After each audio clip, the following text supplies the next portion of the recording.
Trish and I had been notified just before airtime of a dear friend who had become seriously ill and wasn't expected to make it over the weekend. And we wanted to celebrate her and pass that information along to our listeners. It probably became not only the most emotional, but probably one of the hardest broadcasts that we've ever done.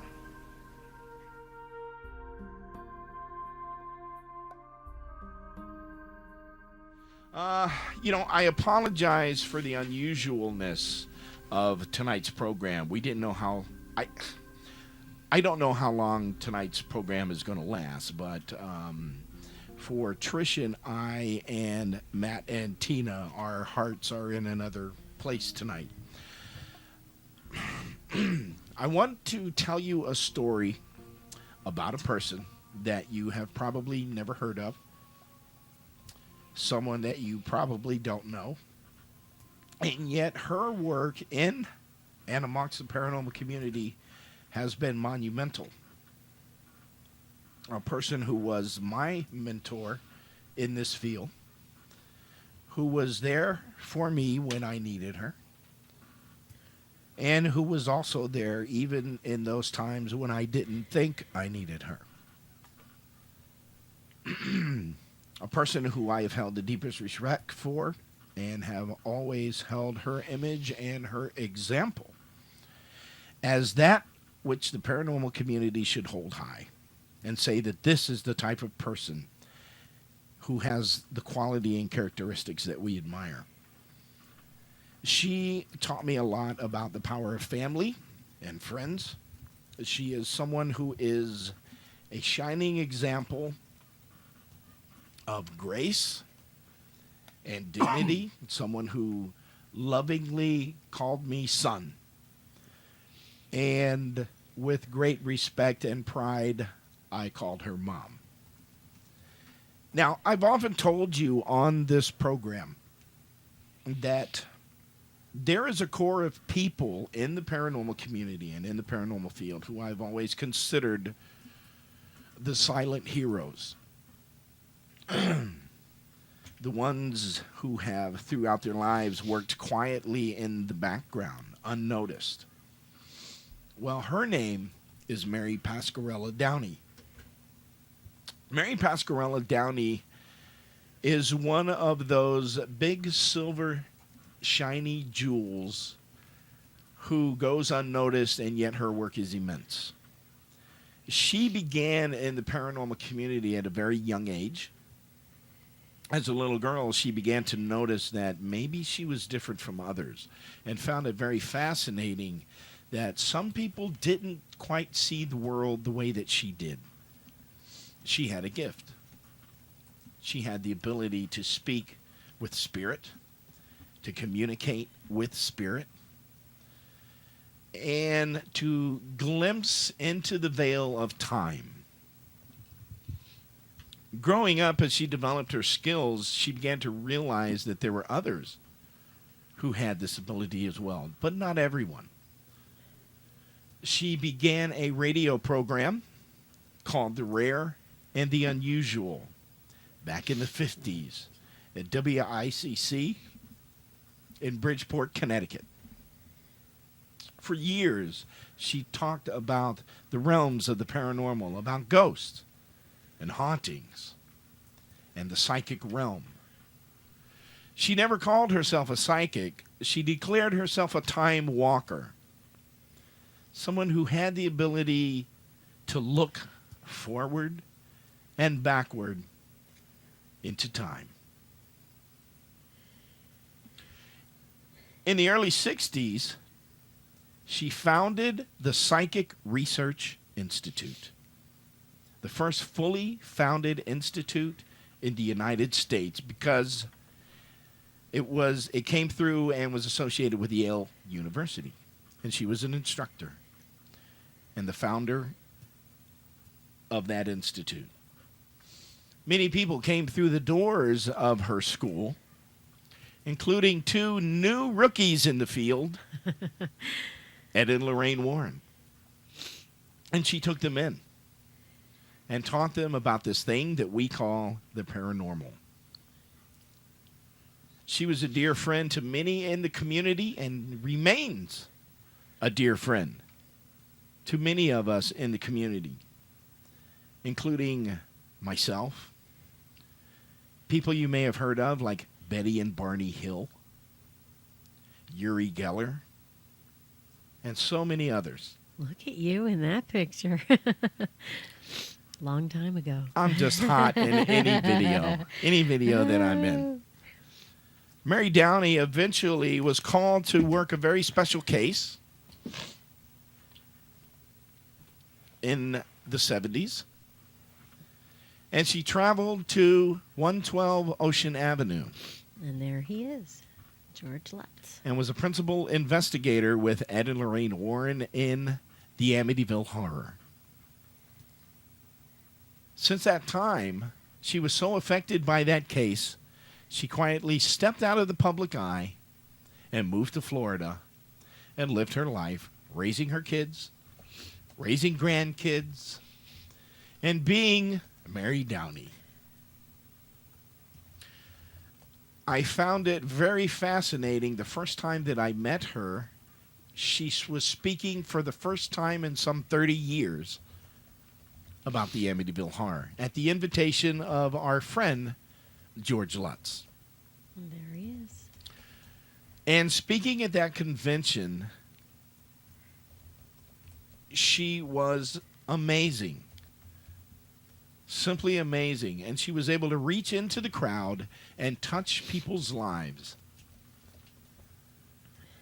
We had dinner that night at the invitation of George Lutz. I was invited to go to dinner with them, and there sat Mary Downey. And I thought to myself, okay, lady, here comes this little 4-foot bundle of charm, of grace, of dignity, and all of that stuff. But she said, you know what? I'm a psychic. Yeah, and you're going, I was like, yeah, all right. Sure you are. Well, let's try this out. And I started projecting in my mind while I sat there with 10 or 12 people around the dinner table, all quiet and just fascinated by what Mary Downey had to say. And I just put it out there through this little feeble brain matter that I have. Not in words. Mary, if you're so good, then I want you to hear what I'm saying to you. And this was at a time when Matt just walked downstairs and grabs tissues and comes back up. And Mary sat at the table, and I replayed in my mind an incident that I had great trouble with, of an attack that occurred to my mom, of a spiritual nature, of a dark negative nature, of something coming down our stairs, my mom running in fear, locking the door, of the sounds of our house being torn apart, of banging on the door. And because of what I was involved with at the time, with the radio shows and my interest in the paranormal and reaching out to people to try to find some resolution about this, I always felt and I always had a regret that maybe that was my fault. So I had that in my mind and I was projecting that. And Mary Downey, it was just casually going about conversation and picking at her little plate of fish. And she looked at me, stopped in mid-sentence, and looked over at me and said, "The thing on the stairway was not your fault. It had nothing to do with you, and we'll talk about it later." Yeah. And after I got done crapping my pants, getting up off of the floor and sitting down, somewhere in that space, Mary Downey and I became best friends. Yeah. Since that time, Mary has helped hundreds of families afflicted with violent haunting cases. The videos that you're seeing are little clips that I've shot over the years traveling the country with Mary Downey, investigating, counseling, helping others, healing.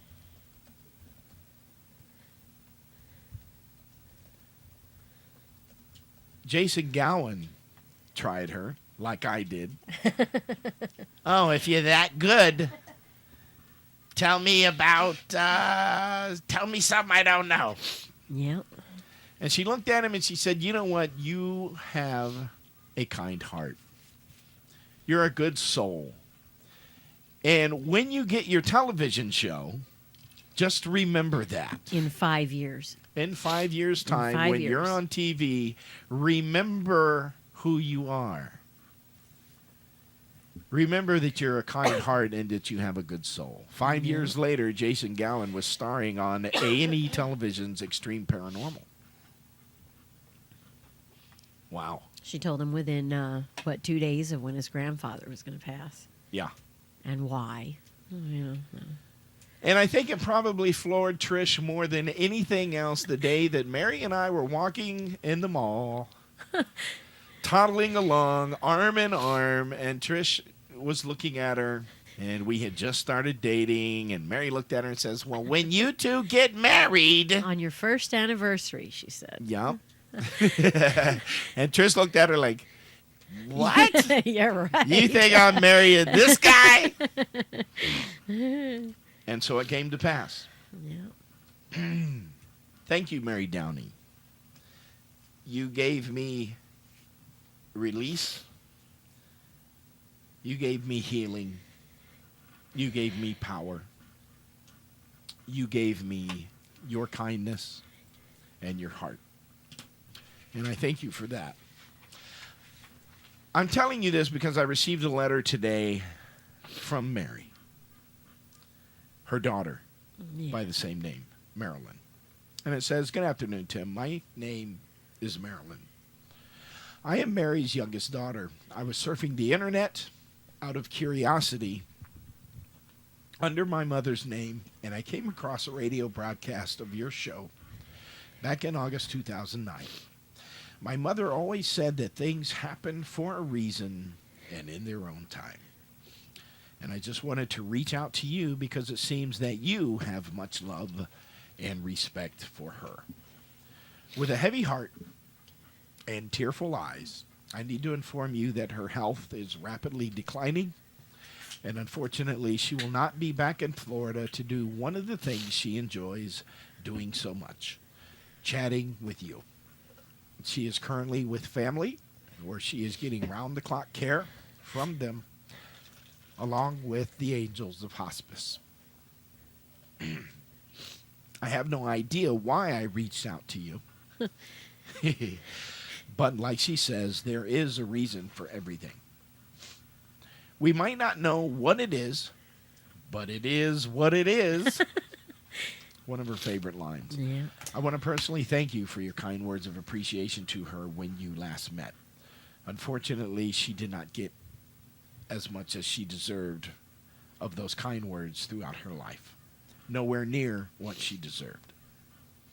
I just wanted to let you know that in a funny way, your show was very comforting to me today. And thanks. Much love to you and your family. Much love to your radio listeners and beyond. I'm glad to put a face to the name that she spoke of, Tim Yancey. God bless and warmest regards, Marilyn. So, Miss Downey, I want to celebrate your life. I want to thank you for who you are and what you have been to Trish and I. And for the paranormal community, we are in the midst of losing a giant. A 4'8" giant. A little tiny giant. An amazing, amazing person who helped many. Many of us held her very dear. And as I said before, these are the people, paranormal community, that we need to lift and hold up high and show the rest of the world. These are the people that we admire. These are the people who have the quality and the characteristics that we want to show.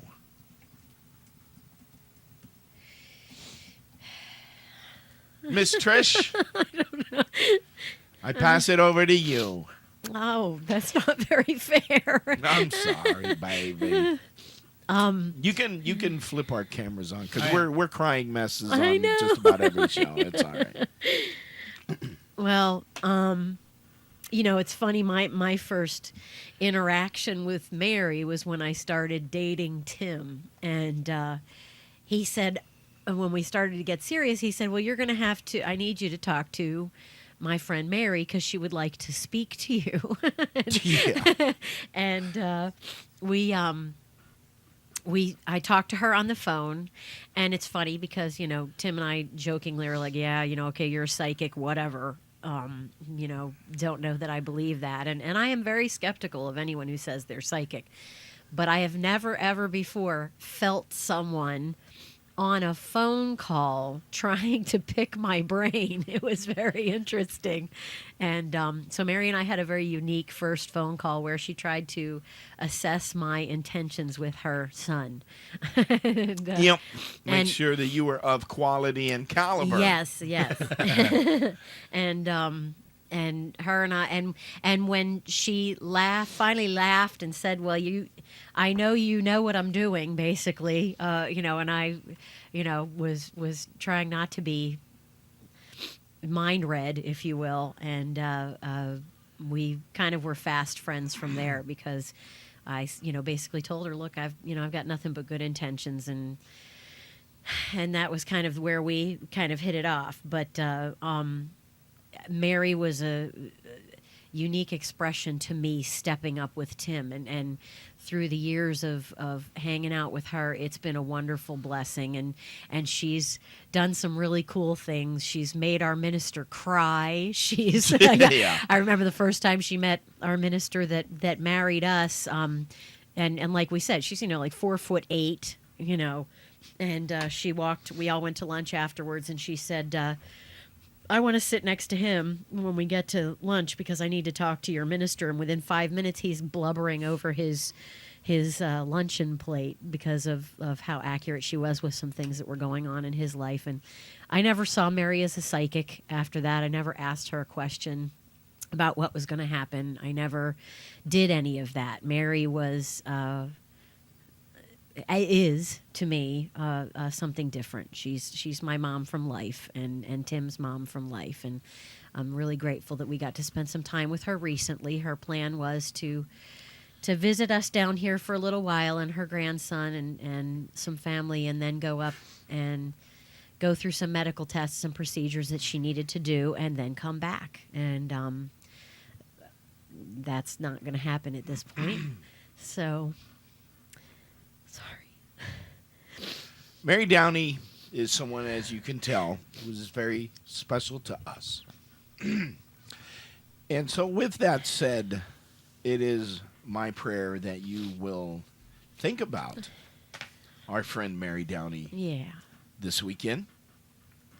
And with a smile in your heart, just celebrate the life that is Mary Downey, and know that there are people in this world who are monumental giants in the paranormal field, who never looked for the recognition, who never sought the attention, but who touched the lives of hundreds of people in this field. And I think you see that in her daughter's email to you. Mary had two very separate lives. She had a personal life and she had a paranormal life, and she didn't mix those two very often. No. And kind of kept her kids away from a lot of the stuff that she did. Mary was instrumental in solving a case, 1970s or 60s, called the Penny Sarah case. Mm-hmm. That had been an unsolved murder that she solved. And we still, every once in a while, will turn on the History Channel or A&E and find the documentary about, her part in that. And up until very recently, she's still working with some detectives down here in trying to solve some murder cases. Mm-hmm. And so she's done work all along, but kind of kept her kids out of all of that. So I found it amazing that at her age, as just a few months ago, she was here in Florida with us. And tooling around. it was very frail. Yeah. And to the point of, just getting in the car was a major chore Yeah. for us. And yet she got in that car and off to the mall we went, and we had dinner. And down to Fort Lauderdale she goes to meet with FBI agents to work Yeah. on a case. And when she walked in the door, it was like homecoming week at the police department. Yeah. Everybody gathered around to see Mary. Yeah. It was an amazing sight. I had the blessing of driving her down there before, and it's so cute because you see all these hardened detectives, and there's often a detach between what people would consider quote real detective work and psychic people stepping in on a case. And I'm confident that there are a lot of whack jobs out there saying, wait, I have this lead, I have this. But Mary was a little different than that, and this detective for years has used her help on different cases and things. And it's so cute the first time I got to drive her down there that we walk in and she literally goes from office to office of everybody wanting a reading or wanting a whatever, but she prefers to do it that way because we've had several conversations about when you are an honest to goodness psychic person feeling vibes and seeing through what people put out there, you don't necessarily want to be in crowds, and you don't necessarily want to hang out with a bunch of people, and that was kind of the way that she chooses to do it, is just one-on-one or hanging out in smaller situations. I think she enjoyed her time with us because she didn't have to be on, it was a different thing. And I think the last time that she's been here, or last time that she was just here, she was kind of trying to tell us in a few little ways that all was not well. And she was real insistent on spending a lot of time this last time. And God, we walked around a Marshall store for an hour and a half shopping, and she wanted to get all the kids gifts, and she wanted to do all these things that we normally don't necessarily do. And so it was, I guess I should have known. Well, I think that we did know. Yeah. So for us, we very rarely do this here at Encounters Live. And it has not been our intent to depress you, to bring you down, to bum you out. It has been our intention to celebrate that which is a friend of ours, Mary Pascarella Downey, and to introduce her to you as what I consider to be the real examples of people that we need to hold up high in the paranormal community and say, this is what should be. Yeah.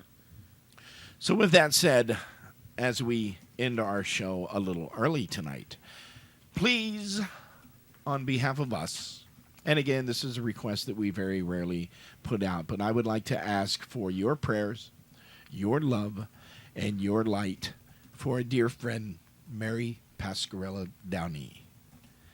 That's going to wrap it up for us. We'll see you next week here at Encounters Live.